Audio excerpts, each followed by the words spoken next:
El objetivo de esta parte es identificar cómo vamos a realizar gráficas para variables que ya no son categóricas, sino que son numéricas.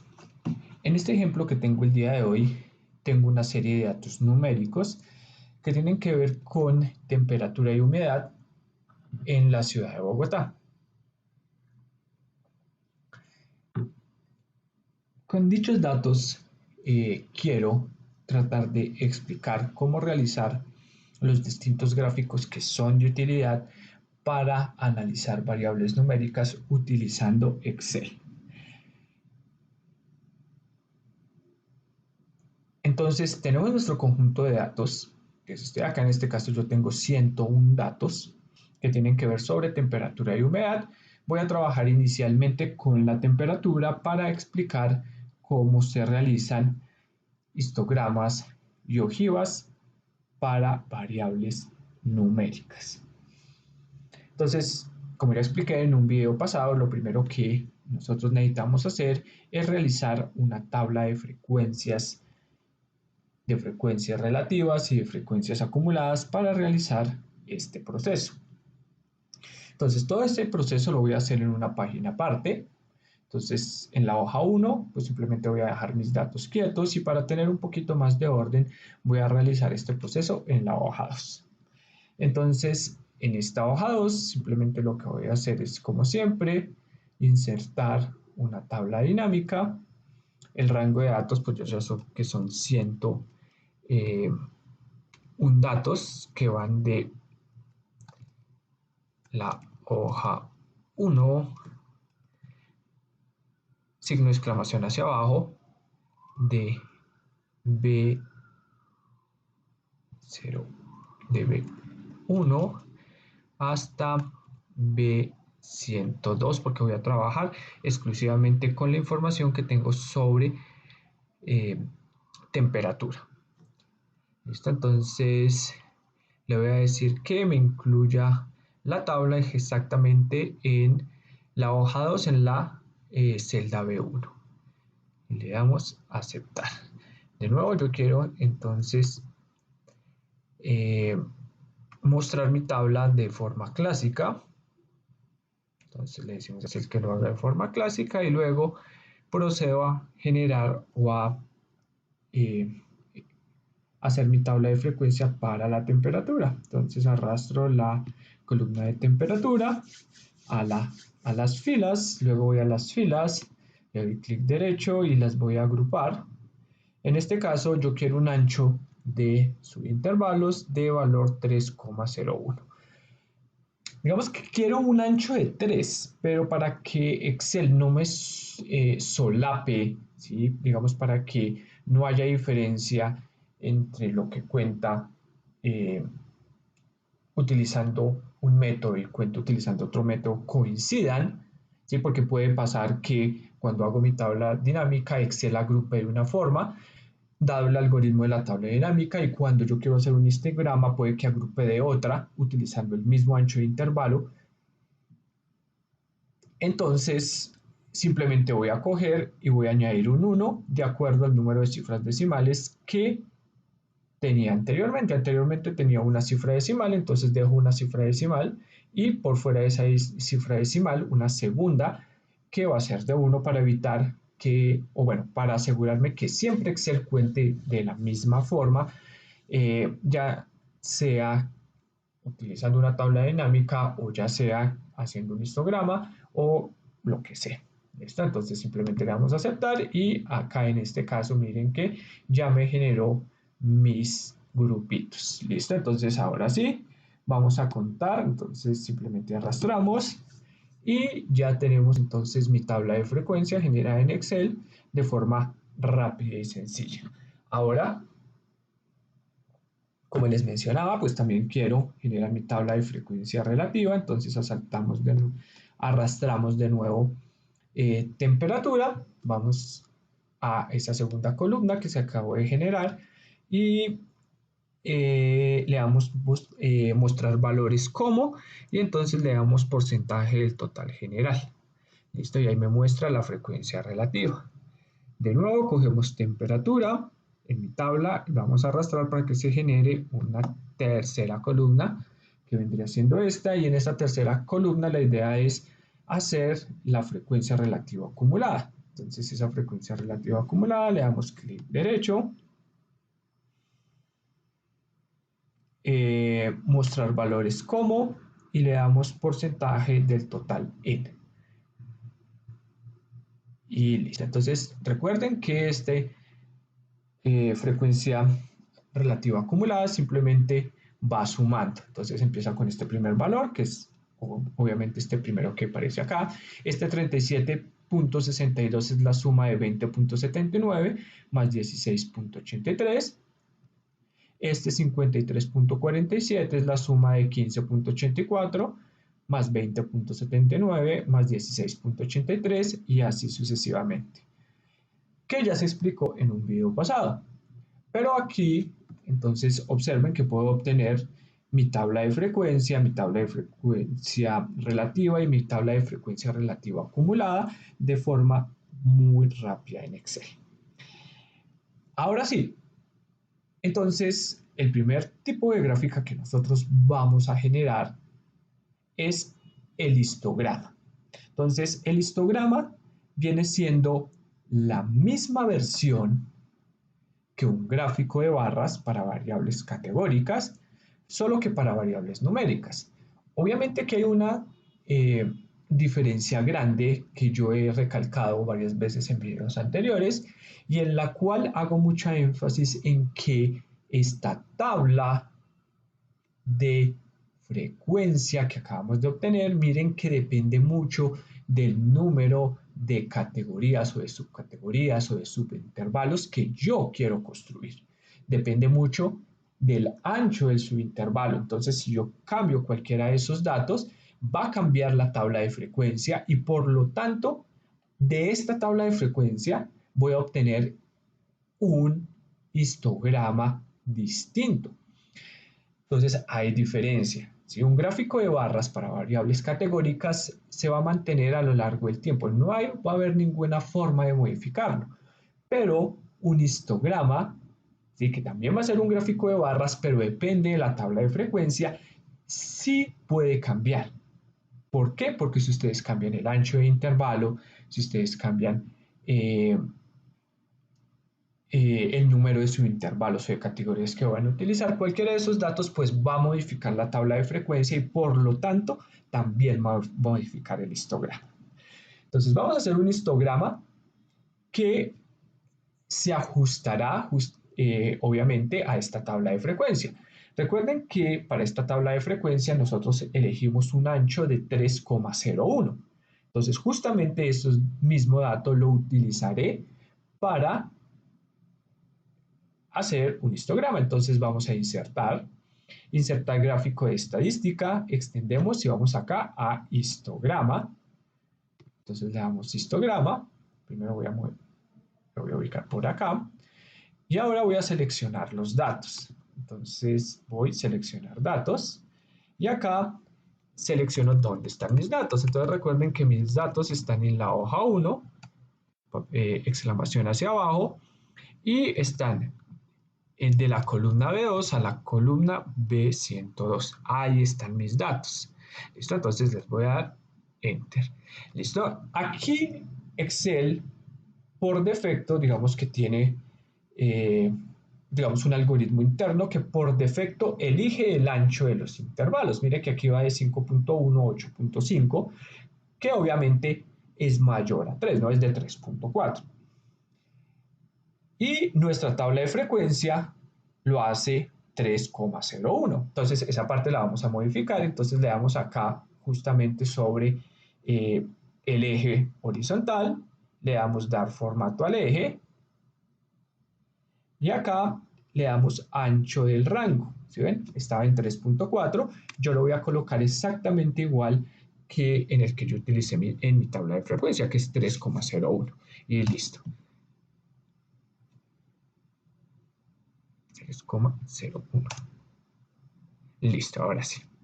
Entonces, ahora sí miren que obtengo exactamente los mismos datos que en mi tabla. Le agregué las etiquetas, como ustedes se pudieron dar cuenta. Entonces miren que sí, efectivamente, entre 5.1 y 8.11 hay 17, 21, 16, 17 y 30. Y aquí quedan entonces los intervalos en los que se subdividió este numerito de acá, pues indica la frecuencia. Miren que Excel, ¿sí? Por defecto, no toma el valor de la izquierda, si toma el de la derecha, exceptuando en el primero.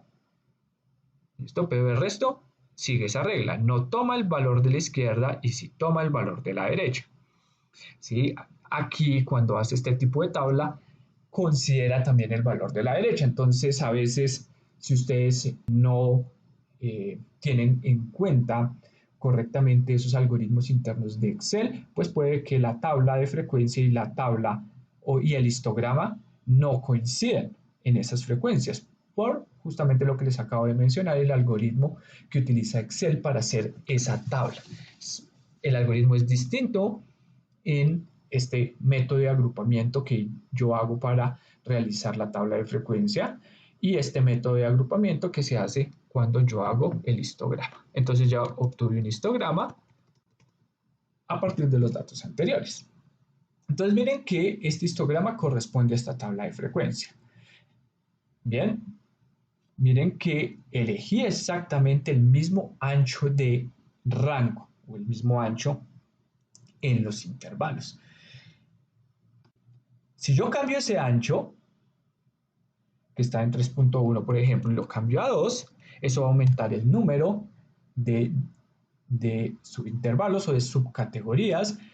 Miren que aquí teníamos 1, 2, 3, 4, 5 y acá ya aparecen 2, 4, 6, 8. A eso me refiero con que cada histograma corresponde a una tabla de frecuencia. Si ustedes cambian tabla de frecuencia, cambia el histograma. Entonces, eso es una gran diferencia con lo que sucede con el gráfico de barras en una variable categórica, que eso nunca va a pasar. Aquí sí. Bueno, volvamos ahora sí a la información original, que era 3,01. Listo. Ahora sí. ¿Listo? Entonces así obtenemos un histograma. Miren que, igual que sucede con un gráfico de barras, cuando yo presento un histograma, yo quiero hacer énfasis en una cosa. ¿En qué cosa? En entender cuál es la distribución de repeticiones para cada rango de datos. Aquí me puedo dar cuenta que la gran mayoría de los datos, o bueno, muchos de los datos se agrupan en un rango de 17.14 a 20.15 con una total de 30 operaciones. Es decir, la temperatura en Bogotá, ¿sí? En la mayoría de datos que nosotros logramos recopilar, miren que se mueven alrededor de 17.14 grados centígrados y 20 grados centígrados. Según una temperatura que oscila entre 8.11 y 11.12 grados centígrados. Entonces, histogramas corresponden a un objetivo particular y es hacer énfasis en justamente esas repeticiones o en esa frecuencia con la que aparecen los rangos de datos dentro de todos los datos que yo tengo. Bien, ahora, este histograma hace referencia entonces a frecuencia. También es posible hacer un histograma, pero digamos que cambiando este valorcito de acá simplemente por el porcentaje que está acá. Esto también se puede hacer. ¿Listo? Pero digamos que vendría ofreciendo la misma información. Sin embargo, un diagrama que si no brinda la misma información y que hace referencia a la tendencia en el aumento de los porcentajes es lo que nosotros llamamos una ojiva. ¿Sí? La ojiva se realiza con esta columna de acá. ¿Sí? La ojiva se realiza utilizando entonces las frecuencias relativas acumuladas. Entonces esa ojiva trata de mostrar cuál es la tendencia en el aumento porcentual de las distintas temperaturas. Entonces vamos a hacer una ojiva. Para la ojiva sí tenemos que hacer una copia de datos porque Excel no me permite hacerlo directamente de una tabla dinámica. Entonces copio mi rango de datos, que es este, y acá hago una copia de mis porcentajes acumulados que están acá. Listo. Y ahora sí, con estos datos vamos y le damos insertar y vamos acá gráficos de líneas y vamos a utilizar líneas con marcadores.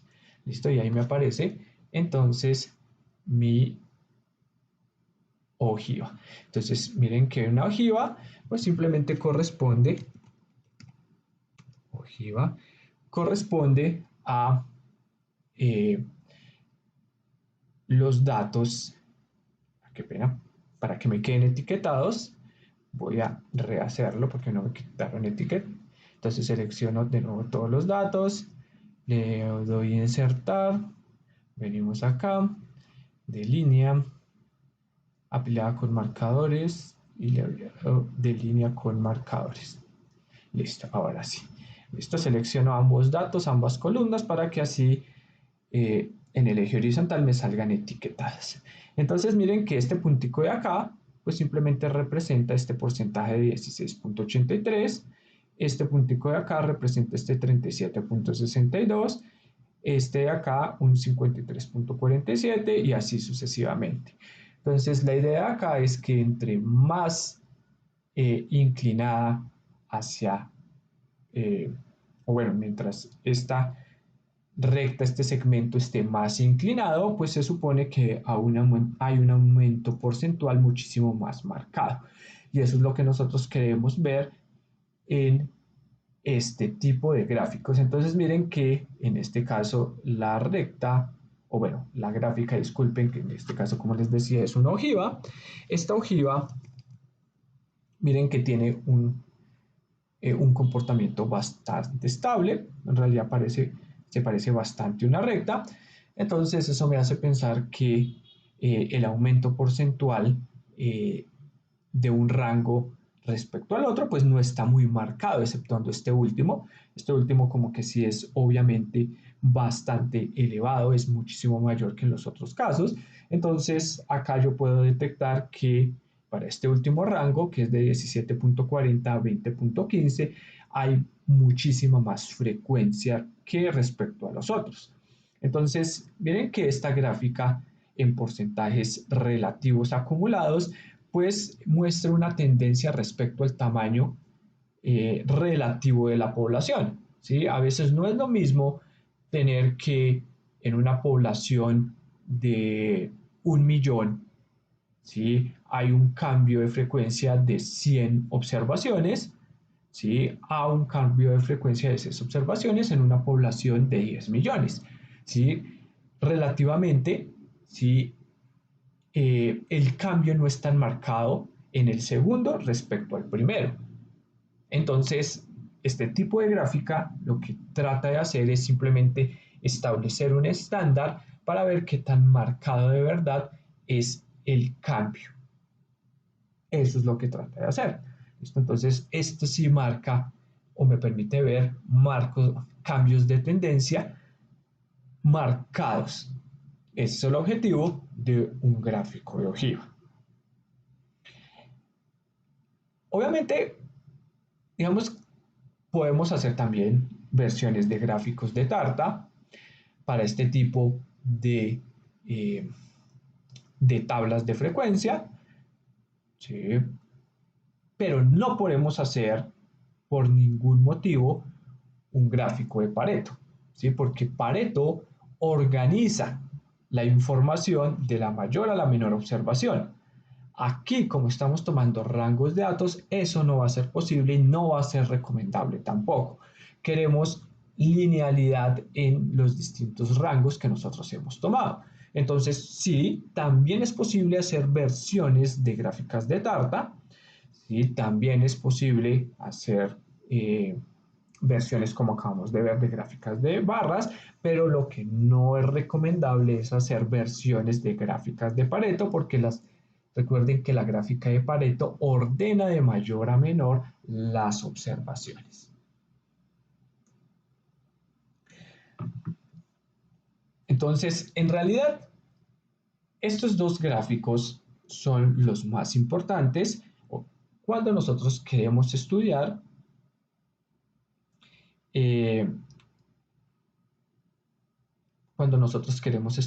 variables numéricas. Cuando queremos estudiar una única variable numérica. Sin embargo, ahora, o bueno, en algunos casos, es posible que yo quiera comparar dos variables numéricas, como hacíamos, por ejemplo, cuando queríamos comparar dos variables categóricas y utilizábamos tablas y gráficos cruzados. Entonces, en este caso, también es posible hacer un gráfico que permite comparar o tratar de establecer una relación entre dos variables. Esos son los que nosotros llamamos los gráficos de dispersión. Un gráfico de dispersión busca establecer si existe una relación o una correlación mejor entre dos variables. Si queremos ver si de pronto cuando se modifica una, también se modifica la otra, o viceversa, si cuando se modifica la otra, se modifica la primera. Entonces, cuando se quieren hacer esos gráficos de correlación, cuando queremos establecer si hay dependencia entre una y otra variable, lo que utilizamos es un gráfico de dispersión y por eso es que en esta hoja 1 yo tengo, observen, dos tipos de datos, temperatura y humedad. Ahora, yo quisiera saber si para la ciudad de Bogotá existe una correlación obvia entre temperatura y humedad. Entonces, para eso lo que podemos hacer es un gráfico de dispersión. Entonces, lo que vamos a hacer simplemente es acá, insertar, aquí donde dice gráfico, gráfico de dispersión, le vamos a dar solo de punticos. Listo, entonces tenemos acá ya mi gráfico y simplemente vamos a seleccionar los datos. Seleccionar datos.